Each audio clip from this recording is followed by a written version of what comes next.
Welcome to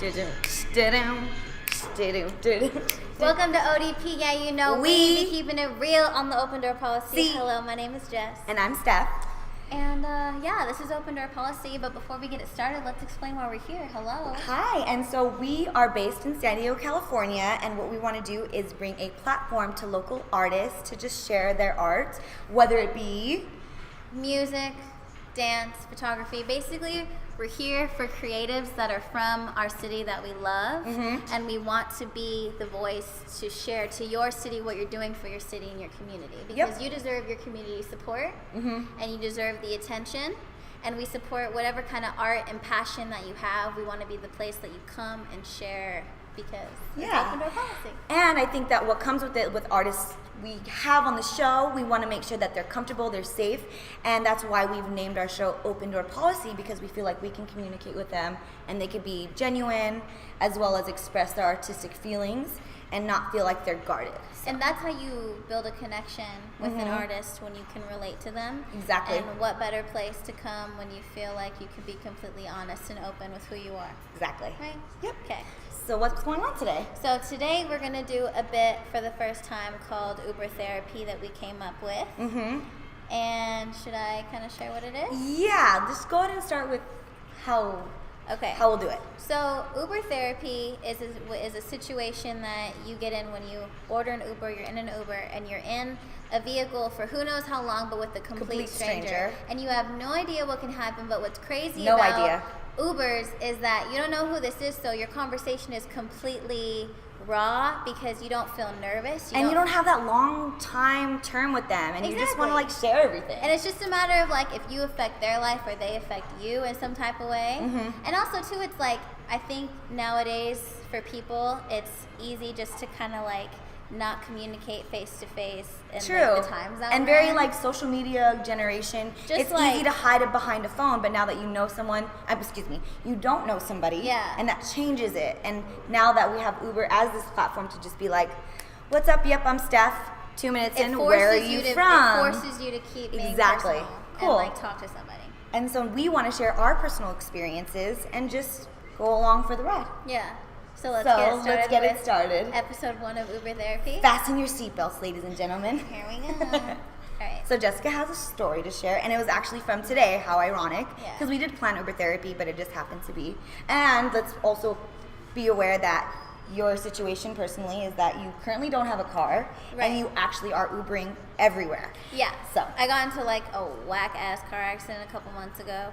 So while I'm waiting for all that to get fixed, I literally Uber every day. I literally meet different people every single day, and I have different conversations and different experiences, and it's and so today in particular definitely affected me. And like, I think what's most special is that like I have no idea who this person is, but somehow everything happens for a reason, and there was a reason why like I ended up in their car today. Cool. Right? Yeah, so who is he or she? All right. So let's kind of like, start from the beginning. Let me just share with you. Start from the beginning, where you were. The situation is even happening, and it's like currently going on in my life, and it's a little uncomfortable to share, but whatever. Okay. So recently, my ex-boyfriend's trying to come back into my life. I know, what the fuck? No scrubs, trust me, okay? But I be running it back on the TLC, no scrubs on the daily. But his homie's like, what's up? I'm sorry, whatever.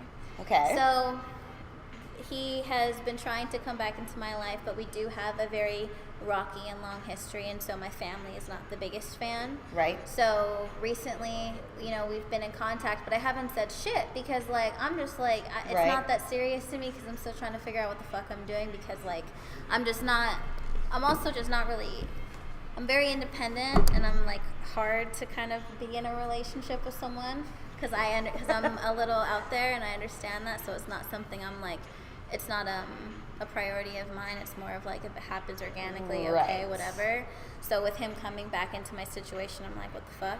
So did you see him? So I totally saw him. Okay. And we're like on a bike ride, trying to go get coffee to discuss like whatever. And my aunt, we're in PV, and my aunt like rolls up in her car and was like, Jess, hey. So you ran into your aunt while you were with your ex. She's driving, and she sees me on a bike ride with him, and she like is driving on the side of me, and she's like, hello, And I'm like, oh God.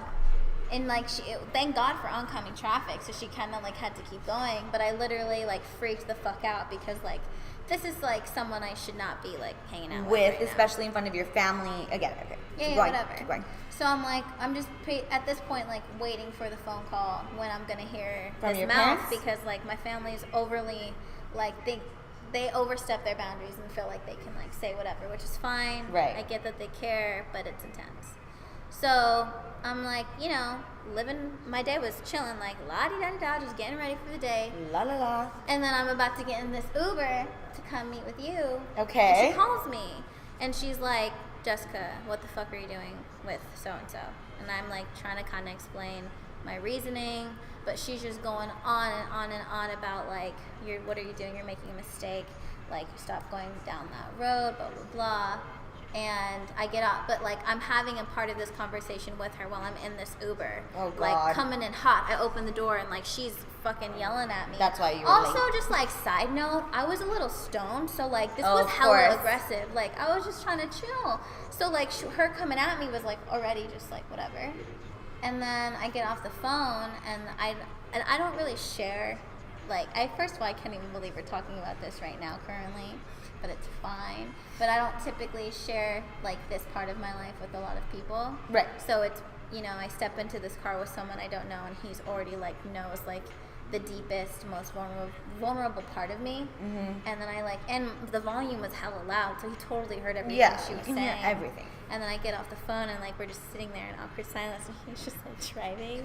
Oh shit. And I'm just like, what do you even say to that if you're a driver? I was like, I'm sorry, like you heard all that, like I don't know. And like already he's like what's going on? Like what do you like what's the situation kind of thing, And I'm like talking to him and explaining it, and what he, I'm explaining the reasons why this person I'm involved with is making these certain mistakes, or why these struggles may be difficult for anybody, Mm-hmm. And he like starts to share a personal thing with me about like his father is an alcoholic. He has issues in his family, and his sister is actually involved with like drugs and is having a hard time. As you are relating to with your ex. Kinda, yeah. And then he, he shares like it's crazy because people have a choice. Like we have the same parents, we've experienced the same situation, and yet my sister's doing this in her life, and I'm choosing to do this in mine. So it's a matter of like you being strong enough and not doing like those bad things to hurt people or hurt yourself. Now, was he giving you the questions as far as like, are you going to stay with him, or are you going to just try to be friends, or like the situation of your type of relationship with him?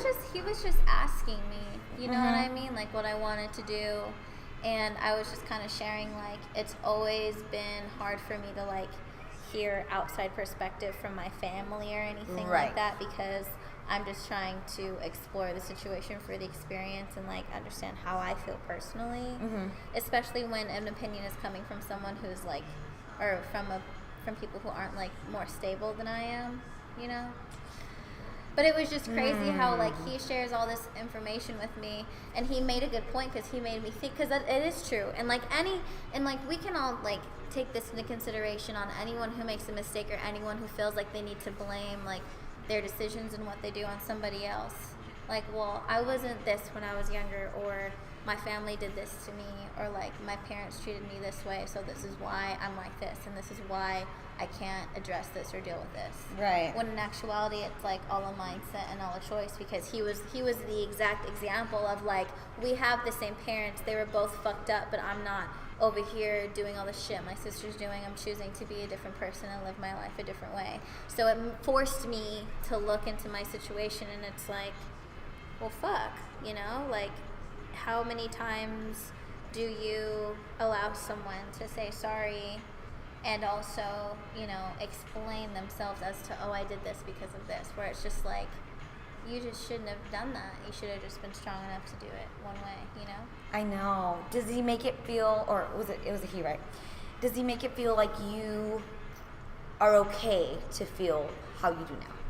Yeah, and I think it makes me, like, because he even was sharing, when your family, it can be really hard to ask them to back off or whatever, to kind of, like, stay out of your business kind of thing, because you need to, like, do what you want to do for yourself. Right. Always, like, keep that that pressure from an outside factor on making your decision, and that's always been my issue because I've always been so like concerned with what people think about me or if I'm disappointing anyone. And I think for me, because I'm like not like them, whereas I want to forgive people, and people may think this is stupid or naive, but I don't mind that I may get hurt in a situation. I still just want to experience it and like give someone the benefit of the doubt and believe that, like, you know, like Gina, she told me one time, or like one of our really good friends, and she was like, I believe that if someone makes a choice, genuinely makes a choice to change, they can change. And Facts. Yeah, and I believe that too. Like, no matter how, I don't know, I feel like when someone actually decides to do something, they'll do what they want to do. And when they do the things they need to do, the change, despite their history and what they've done up to this point, I believe they can do that. Right.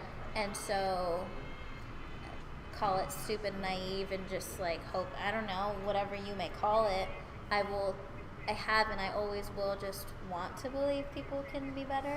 And that's just us also, I feel, as women. Like, I think we always give the benefit of the doubt to not only men, and not to be sexist, it's just like we are compassionate, genuine, and lovable people from like who I know as women. Yeah. And I think that you aren't to blame for feeling how you feel, and that this Uber experience actually made you feel like I am not wrong for wanting to meet up with him. Or just and to explore something else and see what was exactly. up. So I don't blame you at all for feeling how you are. Yeah. But it was just dope that like he didn't know who I was at all whatsoever, but he was completely like sharing with me something that was affecting him and his family, and you could tell it was close to his heart. And I literally like just was spilling my heart out, like anything was like, nothing was off limits. And then we get to the station and we were just like, cool, like sick, man, like good luck, bro. And then I walk out to see like, me. yeah, and then I was just hella shook, like Crazy. wow, okay. And then you came in when I was working, and you're like, I just had the most lit Uber ride. Yeah. And I was like, we have to share it. We have to share it on our podcast. And Yeah. I think that was perfect. So that was today's Uber therapy. Fuck. What an Uber therapy. Yeah, whatever. I love you. Love you. Jeez. Why? I don't know. With the barbers at the sports clips, moving to the money, I'ma bring a fucking forklift. Yo, little kid with some big raps, fuck a joint, bottle of blunt, I'm taking 6 snaps. Don't carry a thing, I'll still peel your wig back. If you ain't fucking with me, I'll give a shit back. Really, what you saying, yo? No one watching your show, like the fucking cable broke. I'm on HBO, sitting at the table, watch me shake and roll. Mama say, mama sa mamaku, so I can save my soul. Getting elevated, mashing on the speed pedal, and you can't see my level, cause you just at sea level. And I got 3 levels, I don't wanna go there. Burning down to the follicle, leave you with no hair. You ain't heard no kid like this, I'm so rare. Writing down these facts like a report, I'm fucking Colbert.